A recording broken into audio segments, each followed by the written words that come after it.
नमस्कार। India debate में आप सबका स्वागत है। मैं हूं आशुतोष पाठक।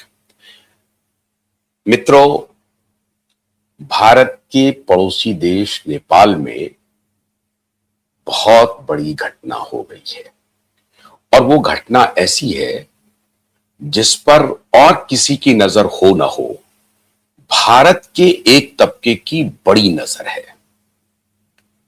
2025 सितंबर में जो कुछ भी नेपाल में हुआ, उसके बाद बड़े आशा जग गई भारत के एक समूह को कि काश ऐसा ही हो जाता अपने देश में। इनका सपना अभी टूटा नहीं है, वो चलेगा अभी। लेकिन जरा आज नेपाल की चर्चा हो जाए। नेपाल में हुआ क्या? नेपाल में जो आपको सामने से दिखाई पड़ रहा है, जो सच, वो सच नहीं है। पर्दे के पीछे का एक बड़ा सच है और पर्दे का पीछे का सच बहुत ही खतरनाक है मित्रों, बहुत ही खतरनाक। और जिस पर किसी और को सजग होने की जरूरत हो ना हो, लेकिन भारत सरकार को और भारत को सबसे ज्यादा सजग रहने की जरूरत है। नेपाल में अब अधिकृत रूप से अमेरिकन सीआईए की सरकार बन गई है। मान के चलिए आप अमेरिका की सरकार बन गई है अधिकृत रूप से। आपको देखने में लग रहा होगा कि बड़ा अच्छा चुनाव हुआ, इलेक्शन हुआ 2026 में और अभी फाइनल रिजल्ट आने हैं। फाइनल रिजल्ट की तरफ बढ़ गया है मामला और एक लैंडस्लाइड विक्ट्री एक ऐसी पार्टी को मिली है जिस पार्टी को न सिर्फ अमेरिका का आशीर्वाद प्राप्त है, बल्कि पूरी तरह से वो पार्टी अमेरिकन ही है। मैं बात कर रहा हूं आरएसपी की, राष्ट्रीय स्वतंत्र पार्टी की। राष्ट्रीय स्वतंत्र पार्टी के जनक कौन हैं? रवि लामचेने। रवि लामचेने एक जर्नलिस्ट थे, टीवी एंकर थे, पॉलिटिशियन हुए। 2007 से लेकर के 2017 तक वो अमेरिकी नागरिक थे। वहां से लौट करके उन्होंने फिर नेपाली नागरिकता ली। नेपाली नागरिकता का मुकदमा उनके ऊपर चला और कम से कम 3 बड़े मुकदमे हैं उनके खिलाफ। एक तो कोऑपरेटिव फ्रॉड का है, दूसरा नेपाली आइडेंटिटी कार्ड को लेकर के, नागरिक आइडेंटिटी कार्ड जिसको आप कहते हैं, जो आपके यहां आधार कार्ड है, वैसे ही नेपाल में सिटीजन कार्ड है। उस कार्ड को बनाने में हुए बड़े पैमाने पर घोटाला में भी उनका नाम आ रहा है और दोनों का मुकदमा जो है वो नेपाली हाईकोर्ट और सुप्रीम कोर्ट में चल रहा है। उसमें इनको सजा भी हुई है, इसमें इनको दोषी भी करार दिया गया है। जो नेपाली आइडेंटिटी कार्ड की जो कंपनी जिसको टेंडर दिया गया, वो अमेरिकी कंपनी है।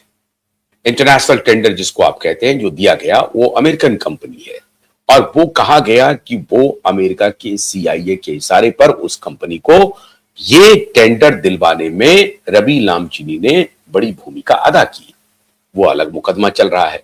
कोऑपरेटिव स्कैम का चल रहा है कि कोऑपरेटिव में फाइनेंशियल फ्रॉड किया है इन्होंने, वो अलग चल रहा है। लेकिन असल खेल ये है मित्रों कि श्रीमान रवि लामचेने जो आरएसपी के मुखिया है, आरएसपी के जनक है,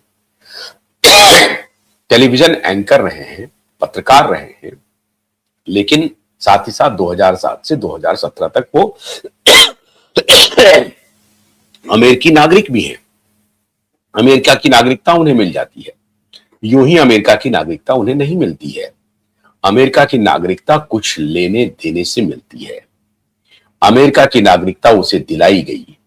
सीआईए ने उसे अमेरिकन नागरिकता दिलवाई, उसे ट्रेन किया, पूरी तरह से उनका ब्रेन वॉश किया और ब्रेन वॉश होने के बाद वापस उनको नेपाल भेज दिया।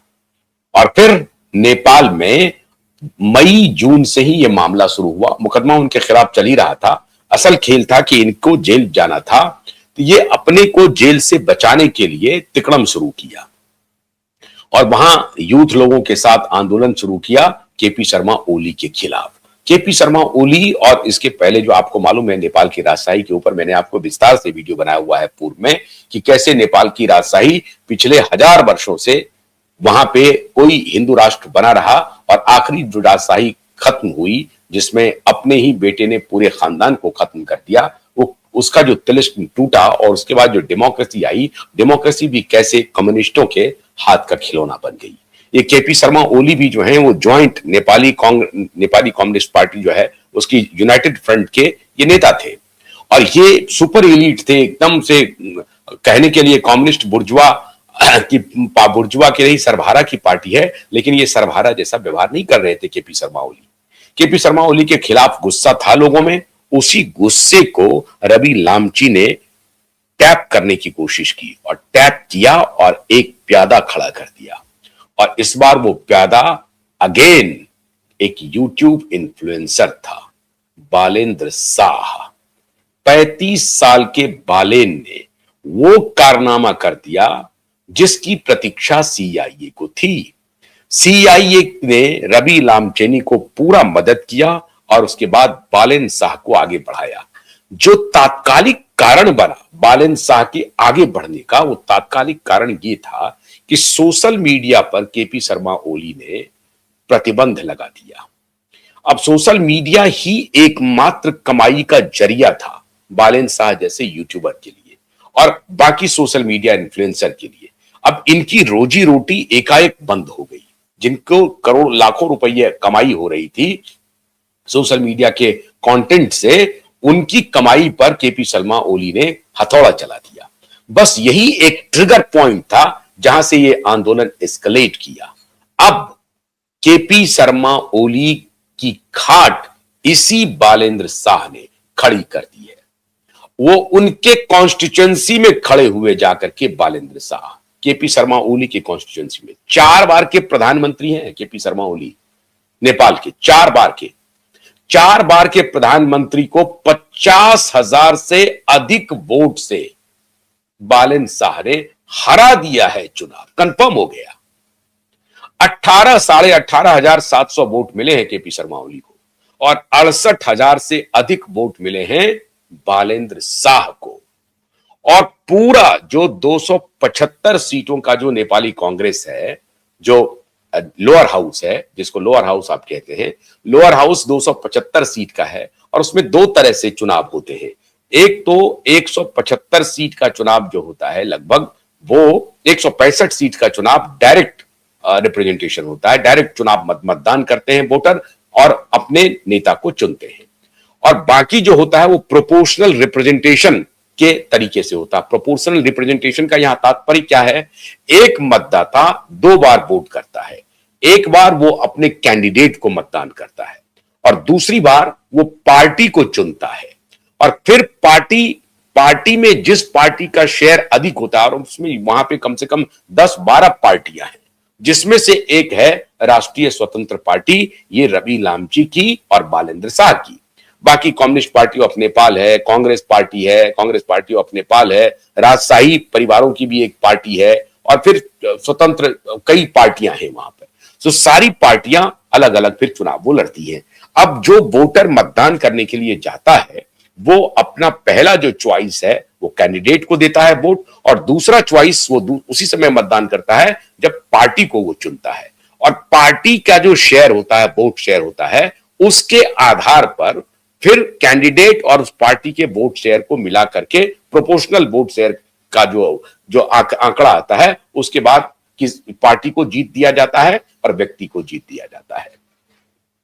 यहां स्थिति यह है कि राष्ट्रीय स्वतंत्र पार्टी जो है वो मैक्सिमम कॉन्स्टिट्यूएंसी में बढ़त बनाए हुए हैं और लैंडस्लाइड विक्ट्री की तरफ बढ़ रहा है। और सबसे बड़ी बात तो यह है कि 4 बार के प्रधानमंत्री रहे केपी शर्मा ओली को एक 35 साल का नौजवान खेद कर दिया, हरा दिया चुनाव में। ये यूं ही नहीं हुआ है। अब आपको याद होगा सितंबर 2025 में जब वहां आंदोलन हो रहा था, जेन जी जिसको आप मूवमेंट कहते हैं, मैंने आपको बताया कि तात्कालिक कारण तो सिर्फ यह था कि सोशल मीडिया को उन्होंने प्रतिबंधित कर दिया केपी शर्मा ओली ने। और क्योंकि सोशल मीडिया पे लगातार केपी शर्मा ओली के खिलाफ पूरे कंटेंट चल रहे थे, वहां एलीट पॉलिटिकल लीडर्स के खिलाफ चल रहे थे कि ये अय्यासी कर रहे हैं और नेपाल को लूट रहे हैं। इसलिए सोशल मीडिया को प्रतिबंधित कर दिया गया और प्रतिबंध लगते ही वो लोग सड़क पर आ गए क्योंकि उनके रोजी रोटी से मामला जुड़ गया। लेकिन इस सबके पीछे जो बैकिंग थी वो सीधा सीधा सीआईए की थी। सीआईए नेपाल में पूरी तरह से अपने ऑपरेशन को अंजाम दे रहा था। क्यों? क्योंकि भारत और चाइना के बीच में एक देश पड़ रहा है नेपाल, छोटा, जो है तो हिंदू राष्ट्र, लेकिन अगर वहां की जो गरीबी है, वहां की जो मुफलिसी है, उसको अगर ठीक से अपने कब्जे में ले लिया जाए और उनको कुछ दाना डाला जाए तो वो किसी के भी साथ जा सकते हैं। यही काम सीआईए ने किया। अमेरिकी एडमिनिस्ट्रेशन ने यही काम किया कि चाइना और भारत दोनों को डिस्टेबलाइज कर क्या काम कर रहे थे। आपको याद होगा कि जो प्रचंड थे यहां पर दहल